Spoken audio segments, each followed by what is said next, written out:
Suppose S is an open and two-sided surface bounded by closed non-intersecting curve C. Simple closed curve, यहाँ पर curve repeat हो गया है.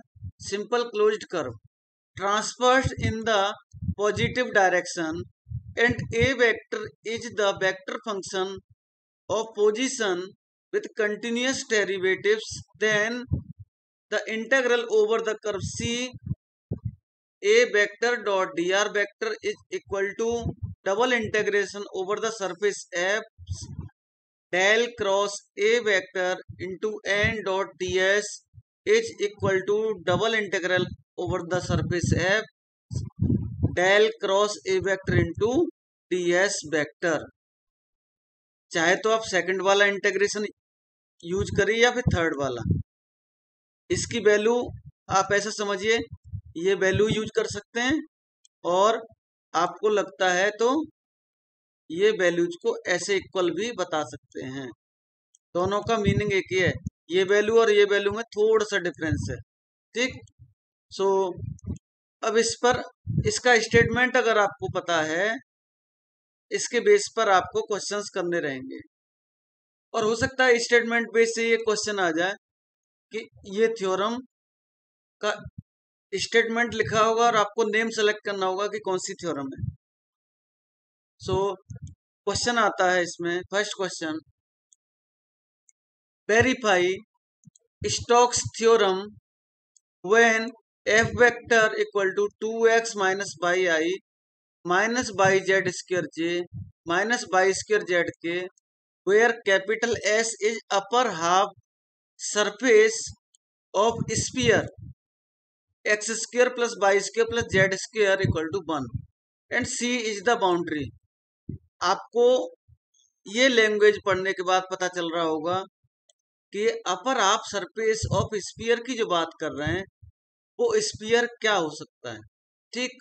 तो imagination रखिए, उसी के बेस पर आपको लिमिट्स कंसीडर करने पड़ेंगे और आगे वर्क करें. सो देखें, we know that by Stokes theorem double integration over the surface S del cross F vector into N cap DS is equal to integration over the curve C F dot D R vector.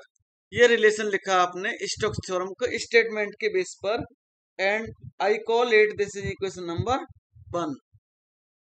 Given that f equal to 2x minus Y into Y minus by Z square J minus by square Z के, ये जो equation given है f के लिए उसको copy किया. And second जो equation given है ये स्फीयर के लिए गिवन है, इसको हमने कंसीडर किया phi equal to X square plus Y square plus Z square minus 1 equal to 0. इसको इस तरह से कंसीडर कर लिया. आप ऐसे भी लिख सकते, 3 लाइंस के साथ भी लिख सकते. एंड अब हमें फर्स्ट ऑफ ऑल जो कैलकुलेशन करना है वो डेल ऑफ फाई के लिए कैलकुलेशन करना है. डेल फाई का मीनिंग क्या रहेगा. ठीक. डेल का मीनिंग आपको पता है, आपको पहले भी आ चुका है. I del over del x plus j del over del y plus k del over del z. जब इस वैल्यू के साथ डेल फाई करेंगे तो ऑब्वियसली ये सभी के साथ में डेल फाई लिखेंगे. तो आप करेंगे i del over del x plus j del over del y plus k del over del z and x square plus Y square plus Z square minus 1. ये वैल्यू जब सबके साथ मल्टीप्लाई होगा obviously ये आई के साथ 2x देने वाला है प्लस जे के साथ 2y देने वाला है प्लस के साथ सिर्फ 2z देने वाला है. ठीक. इस तरह से डेल फाई कैलकुलेट हो रहा है. आई होप आपको ये लाइन कैसे लिखी गई ये डिटेल समझ में आ गया। ठीक, अब हमें कैलकुलेट करना है थ्योरम में जो हमें चीजें कैलकुलेट करनी उसके बेस पर del cross F. Del cross F means आपको पता है क्रॉस मल्टीप्लीकेशन करना है डेल के साथ, और डेल की वैल्यू आपके पास सामने दिख रही है। एंड आपको पता है क्रॉस मल्टीप्लीकेशन करने के लिए हम क्या करते हैं, by the help of determinant हम क्रॉस मल्टीप्लीकेशन करते हैं। So by using the determinant we have del cross F vector equal to i j k first row लिखेंगे, del over del x, del over del y, del over z, second row ये del के लिए, and third row means जो हमारा F given है उसमें आई coefficient, J coefficient and के coefficient. By opening this determinant we can write this del cross f is equal to this, and we observe that this and this value is cancelled here, so only आपको मिलता है ये k vector, सिर्फ k value मिलती है। And अभी हमारे जो फॉर्मूला में n कैप दिख रहा है, n कैप का मीनिंग क्या है यहाँ पर आप यहाँ पे नोट करके रखेंगे, n cap equal to del phi upon del phi mod. Del phi आपके पास है ये वाली वैल्यू, इसको आपने यहाँ पर पुट करना है, एंड इसका मॉडुलस फाइंड करना आपको आता है। इसका मॉडुलस फाइंड करने के लिए आपको पता है x के आई के कोएफिशिएंट को, j के कोएफिशिएंट को और k के कोएफिशिएंट को स्क्वायर करते हैं, ऐड करते हैं, स्क्वायर रूट लिखते हैं, एंड ऑन सिंप्लीफाइंग आपको ये वैल्यू मिलती है ये वाली। ठीक, आपको ये वैल्यू मिलने वाली है एक्स आई प्लस वाई जे प्लस जेड के। ठीक, एंड नेक्स्ट देखें ये, अच्छा इसमें एक चीज और थोड़ा यहाँ पर क्लियर नहीं हो रही होगी आपको, मैं बताता हूँ क्या है ये। यहाँ पे टू कॉमन करेंगे, ये वैल्यू आपको एक्स आई प्लस वाई जे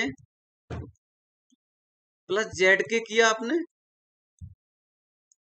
ठीक, अपॉन जो वैल्यू है इसमें से 4 को अंडर रूट से बाहर करेंगे तो ये वैल्यू ऐसे लिखी जाएगी, X square plus Y square plus Z square, and आपको गिवन है X square plus Y square plus Z square equal to 1। So इसको 2 से 2 कैंसिल करिए, इसको 1 पुट करिए और ये वैल्यू आपको इस तरह से मिलेगी। आई होप अभी चीजें क्लियर हो गई हैं। एंड नेक्स्ट आपको आपके फॉर्मूला में देख के हम कैलकुलेशन कर रहे हैं। हमने पहले क्या किया, ये वैल्यू कैलकुलेट की क्योंकि हमें एन कैप कैलकुलेट करना है। एन कैप कैलकुलेट कर लिया, डेल क्रॉस एफ कैलकुलेट कर लिया, अब हमें वैल्यूज पुट करनी है एंड डीएस की बात आगे करेंगे। अब देखिए यहां पर हमने लेफ्ट हैंड साइड लिखा एन कैप और इसको मल्टीप्लाई करेंगे, ये वैल्यू है आपकी ये वाली, एंड डेल क्रॉस एफ आपको मिला है, डेल क्रॉस एफ वेक्टर आपको मिला क्या के, एंड ये वैल्यू क्या है एन कैप, ये एक्स आई वाई जे प्लस जेड के, बट जब हम इनको मल्टीप्लाई करेंगे तो ये वैल्यू फिनिश हो जाएंगी, सिर्फ हमारे पास के ही रहेगा। के वजह से सिर्फ हमें क्या मिलेगा, ये जेड मिलने वाला है, ये जेड मिला। और वैसे ही एन वेक्टर इनटू के वेक्टर करेंगे तो ये वैल्यू भी जेड मिलने वाली है। ठीक, सो लेफ्ट हैंड साइड में वैल्यूज पुट करेंगे, del cross F is Z, N vector आपको अभी कैलकुलेट किया था आपने। ठीक, और यहां पर एक बात और लिखनी है, डीएस की जो वैल्यू है वो इस तरह से लिखनी है, डीएस की वैल्यू ये पुट करेंगे, तो ये पुट करने के बाद आप इसको देखेंगे तो ये जेड आ रहा है और जेड एंड जेड कैंसल्ड है, सो रिमेन वैल्यू सिर्फ और सिर्फ double integration of dx into dy, and r equal to the projection of s on the xy plane. ये जो आर दिख रहा है यहाँ पर वो प्रोजेक्शन है एक्स वाई प्लेन पर एस का। मीन्स आप ऐसे समझिए, ये एक्स है, ये ओ है, ये वाई है, यहाँ पर कोई प्लेन है, ये मान लीजिए। यहाँ पर अगर मान लो आपने स्फीयर रखा, स्फीयर, तो इसका प्रोजेक्शन आएगा, वो प्रोजेक्शन बोला जाएगा R. So left hand side means क्या रहेगा? प्लीज म्यूट योर माइक, जिनका भी माइक ऑन है वो म्यूट करें।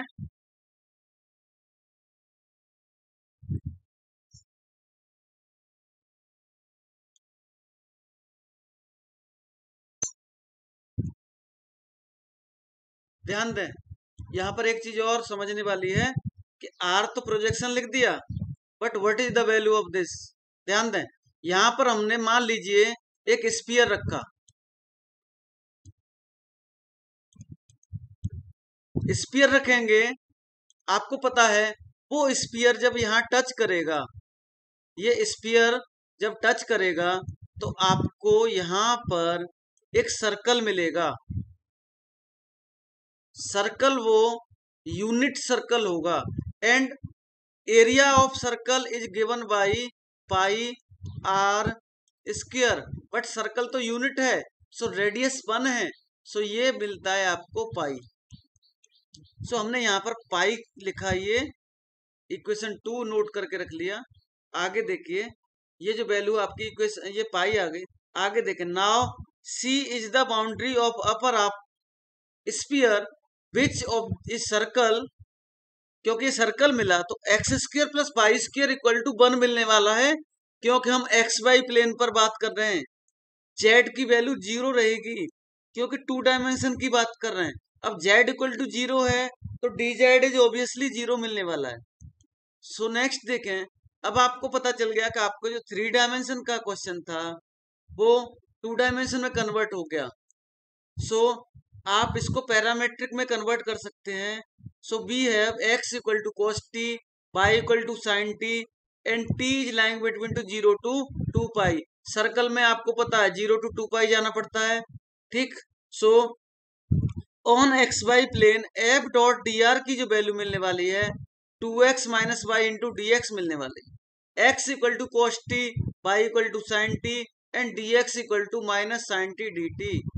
On simplifying, we get minus 2 sin t cos t plus sin square t dt, and right hand side of equation 1 में ये values put की और हमने ये इंटेग्रेशन को करना चाहा तो ये minus sin t cos t 2 के साथ में तो ये sin 2t मिला, ये sin square t, एंड ये इंटेग्रेशन आप आराम से कर सकते हैं। सो इस इंटेग्रेशन को करने के लिए यहाँ पर आपने sin 2a का तो आपको पता है minus cos 2t upon 2, and इसको cos 2a में कन्वर्ट करेंगे, cos 2a equal to 1 minus 2 sine square a। So sine square t को आप 1 minus cos t upon 2 put कर सकते हैं, एंड सॉल्व करने के बाद आपने देखा लिमिट पुट करेंगे and this is equal to pi. Left hand side भी पाई मिला, राइट हैंड साइड भी पाई मिला। So Stokes theorem is verified. Question पर आते हैं, evaluate Stokes theorem integral over the curve C e power x dx plus 2 by dy minus dz, where c is the curve x square plus y square equal to 4 and z equal to 2। So answer देखेंगे इसका, we know that by Stokes theorem integral over the curve C f dot dr equal to double integration over the surface f del cross f vector dot n cap ds। Suppose equation 1, given that f equal to e power x I plus 2 by j minus k, and f dot dr equal to, आपको पता है r की value आपको पता है क्या आती है, r की वैल्यू आपने xi प्लस वाई जे प्लस जेड के लिखते हैं, और जब इस वैल्यू को आप dr के साथ लिखेंगे तो ये इस तरह की फॉर्मेट में आएगी, xi प्लस वाई जे प्लस जेड के r वेक्टर हो गया, ठीक, और dr करेंगे तो dx के साथ i लिखते हैं तो i इधर लिख सकते हैं, एंड जे dy प्लस के डी जेड।